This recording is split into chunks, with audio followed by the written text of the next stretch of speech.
स्थानम के तीसरे स्थान में कहा गया है, शे णम भन्ते तवे किंग फले बोदान फले। प्रश्न किया गया, भन्ते भगवन, तप का क्या फल होता है? उत्तर दिया गया, व्यवदान फल होता है तप का। व्यवदान शब्द का अर्थ है, ऐसे संस्कृत में धातु है दोंच अवखंडने, संभवतः काटना, दान काटना, वही व्यवदान, विशेषतया काट देना। अब क्या काटना, यह प्रसंगोपात्य अर्थ है। यहां काटना कर्मों को काट देना। व्यवदान का हिंदी शब्दकोश में अर्थ किया गया है, शुद्धि, संस्कार, सफाई। शुद्धता हो जाए, उज्ज्वलता हो जाए, विकृति से संस्कृति, विकार से संस्कार हो जाए और गंदगी हटकर सफाई हो जाए, वह सफाई, शुद्धि, संस्कार व्यवदान होता है। हमारी आत्मा मलिन है, गंदी है, कर्म चिपके हुए हैं। अब तपस्या का काम है उन कर्मों को काटना, दूर करना। जितने जितने कर्म हटेंगे, कटेंगे, हमारी आत्मा शुद्ध होती चली जाएगी। तो तप का फल है चेतना का शुद्धिकरण, चेतना का, आत्मा का उज्जवल हो जाना। तप कारण है, व्यवदान कार्य है। कारण से कार्य की निष्पत्ति हो जाती है। कारणमेव तदन्त्यम सूक्ष्मो नित्यस्थ भवति परमाणु। परमाणु भी अपने आप में कारण है। कारण कार्य की बात को हम यूं बताना चाहेंगे कि जैसे घड़ा है, घड़ा सामने दिख रहा है।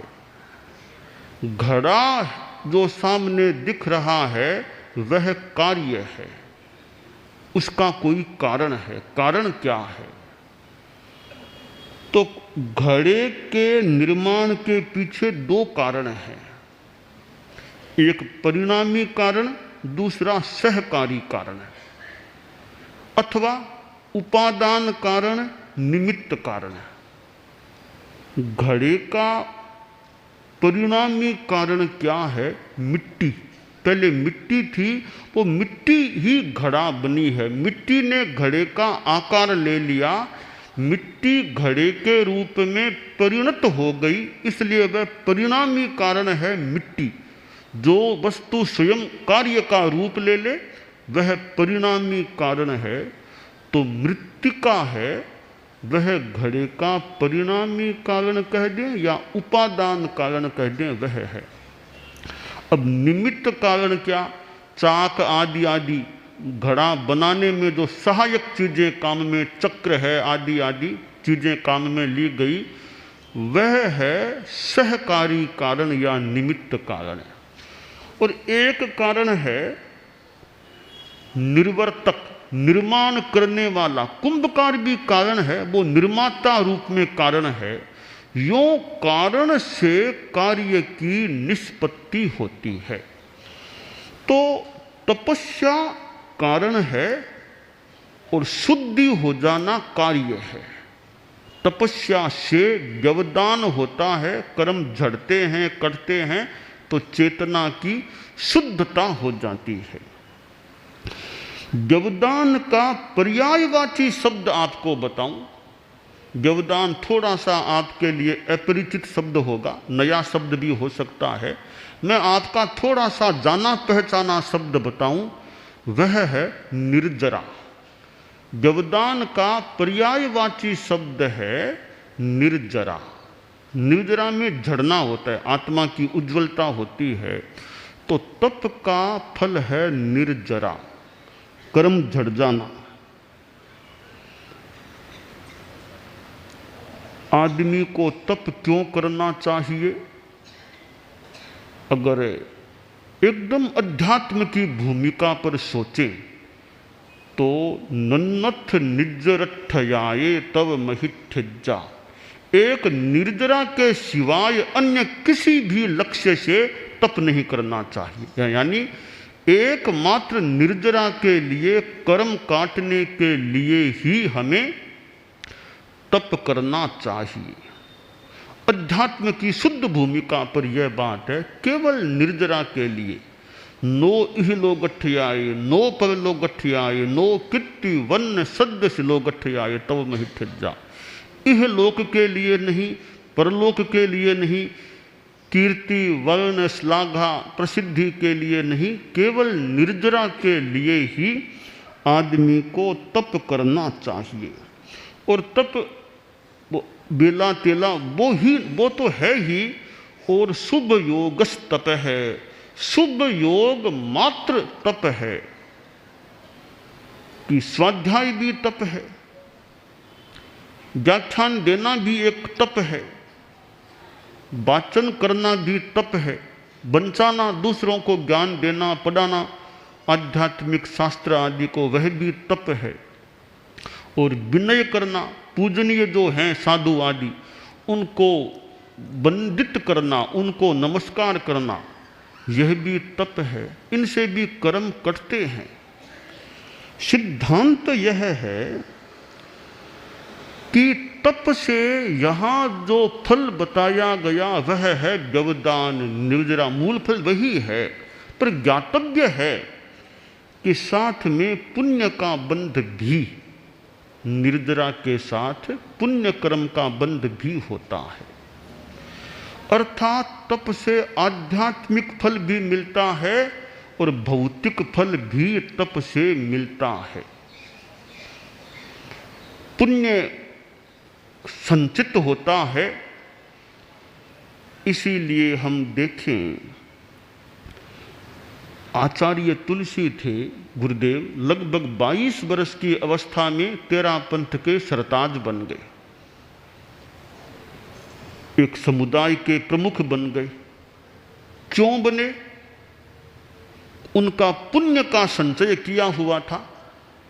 उस पुण्य के उदय से, पुण्य के योग से उनको वर्चस्व मिला, यश मिला, ख्याति मिली, सत्ता मिली, अधिकार मिला। उनकी आज्ञा अनुशासन में कितने रहते थे, तो उनका पुण्य का योग था। अब पुण्य कैसे हुआ? संभावना करें, पिछले जन्म में उन्होंने तपस्या की, साधना की, तो चेतना की शुद्धि के साथ उन्हें वो पुण्य का फल भी मिला, और पुण्य के योग से उन्हें यह सत्ता, अधिकार, स्वामित्व वो भी प्राप्त हो गया। तो तप से दोनों फल मिलते हैं। आध्यात्मिक लाभ है चेतना की निर्मलता, उज्ज्वलता, निर्जरा, व्यवदान। भौतिक लाभ है पुण्य का बंध। निर्जरा जो ही तप करते हैं, निर्जरा भी होती है, पुण्य भी होता है। तो पहले कौन बाद में कौन, तो बताया गया पहले पुण्य का बंध, बाद में निर्जरा। दोनों कार्य शुरू तो एक साथ हो जाते, तप करेंगे दोनों काम एक साथ, निर्जरा और पुण्य का बंध। पर कार्य की संपन्नता है, पुण्य बंध की पहले हो जाती है, निर्जरा की संपन्नता उसके बाद में होती है। इसलिए पहले पुण्य बाद में निर्जरा। पहली पानरा पछे धानरा, पहले पान फिर धान। शास्त्रकार ने बताया है कि तप का फल है व्यवदान या निर्जरा होना।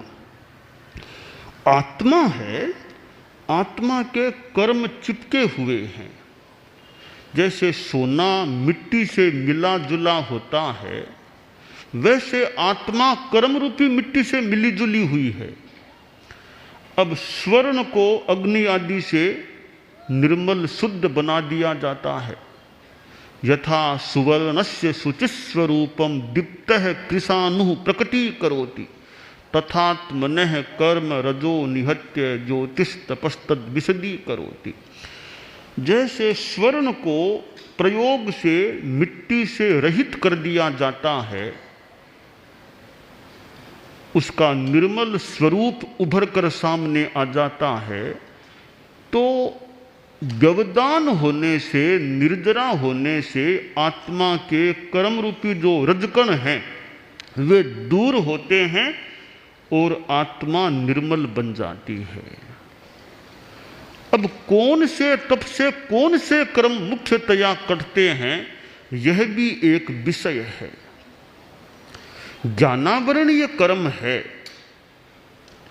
उसको मुख्यतया काटना है, निर्जीर्ण करना है, तो उस प्रकार का तप करना चाहिए जिससे ज्ञानावरणीय कर्म कमजोर पड़ सके, ज्ञानावरणीय कर्म कट सके, हल्का पड़ सके, उसका क्षयोपशम बढ़ सके।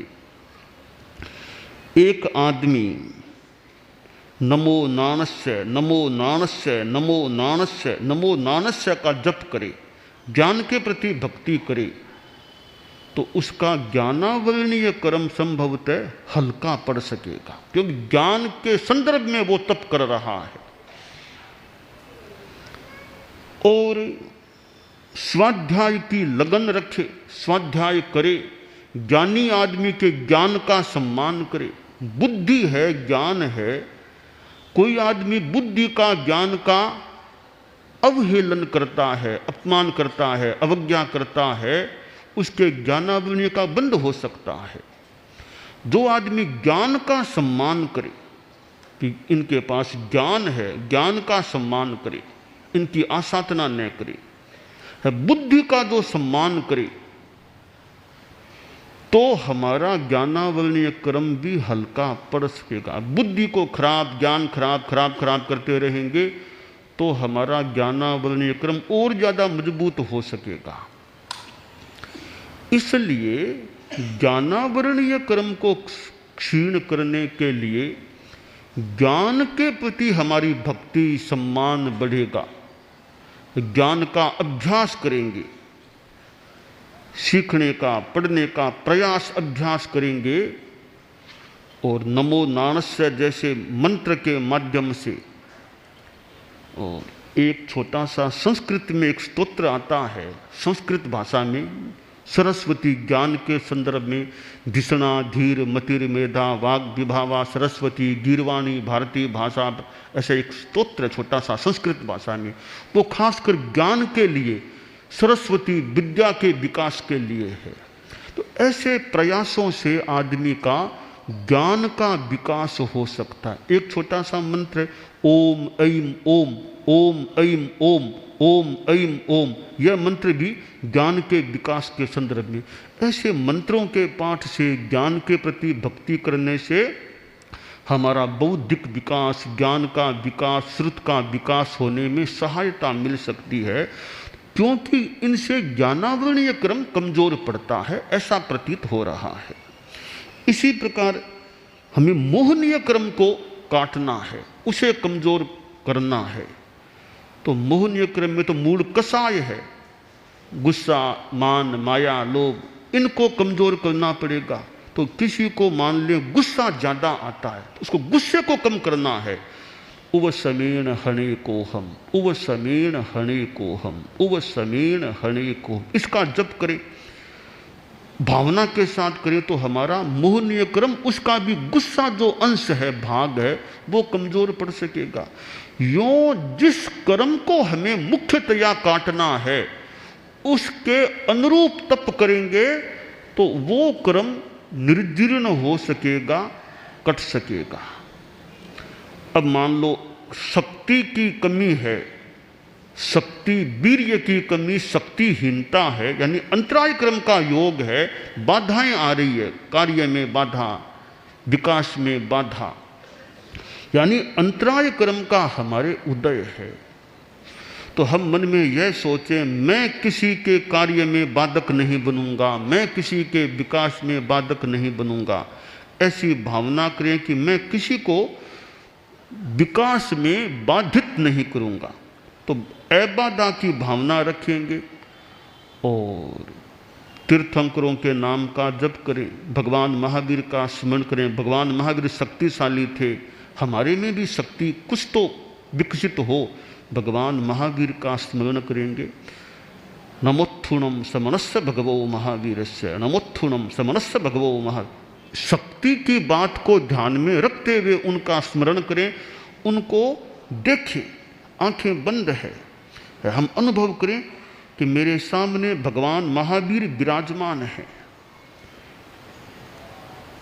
मेरी जो अवस्था है उस समय उनकी जो उम्र थी, जैसे कोई 50 वर्ष का आदमी, वो सोचे भगवान महावीर जब 50 साल के थे, वृद्ध अवस्था में उस रूप में मेरे सामने विराजमान है, मैं उनका स्मरण करता हूँ। नमोत्थुणम समनस्य भगवो महावीर। उनमें जो शक्ति थी मेरे में भी शक्ति जागे, बाधाएं दूर हों, तो अंतराय कर्म की निर्जरा मुख्यतया हो सकती है, ऐसा प्रतीत हो रहा है।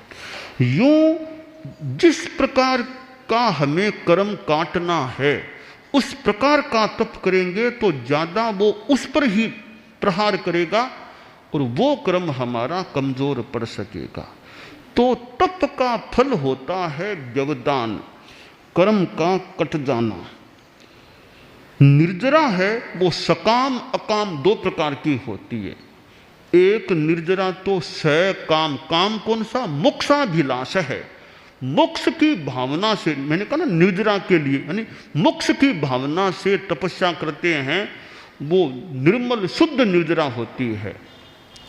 दूसरी निर्जरा है अकाम, बिना मोक्ष की भावना के, वो करना कुछ पड़ता है, अकाम निर्जरा। अकाम निर्जरा कैसे होती है कि जैसे हम कल्पना करें कि उपवास करने की इच्छा तो नहीं है, पर बहुत दबाव डाला गया, नहीं उपवास करो, कर लो कर लो करो, दबाव पड़ा, बिना मन के बहुत कह दिया करना पड़ेगा, बिना मन उपवास कर लिया, तो लगता है उसमें मोक्ष की भावना नहीं, वो जबरदस्ती करना पड़ा, वो अकाम निर्जरा हो सकती है। एक आदमी आया, कोई पुरानी बात है, चतुर्मास का समय था, वो बारी का उपवास का क्रम चला था, तो एक आदमी ने वो अपना नाम लिखा दिया अमुक तिथि में उपवास में। संतों ने कहा देखो यह तिथि तुम्हारे जिम्मे है, या तो तुम करो या किसी को करा दो, तिथि खाली न रह जाए, कोई उपवास होना चाहिए। एक दिन वह आया जब उसकी तिथि थी, संतों ने पूछा उपवास तुमने कर लिया ना, कल तिथि थी तुम्हारी? कहने मैंने नहीं किया, मैंने करा दिया। कभी किसको कराया? नाम, हम भी उसका नाम नोट कर लें, किसको उपवास कराया? तब बोला कि उपवास तो मैंने अपनी भैंस को करा दिया, उसको मैंने चारा कुछ नहीं डाला, कल उपवास करा दिया उसको। अब बेचारी भैंस को खाना नहीं दिया, जबरदस्ती उपवास करा दिया। अब भैंस को खाना नहीं मिला, उसके कोई सकाम निर्जरा की आशा न करें, उपवास कराया तो अकाम निर्जरा भले हुई तो हो जाओ, पर सकाम निर्जरा, ये जबरदस्ती कुछ करना पड़े, इस प्रकार वो अकाम निर्जरा हो सकती है। तो तपस्या का फल है व्यवधान निर्जरा।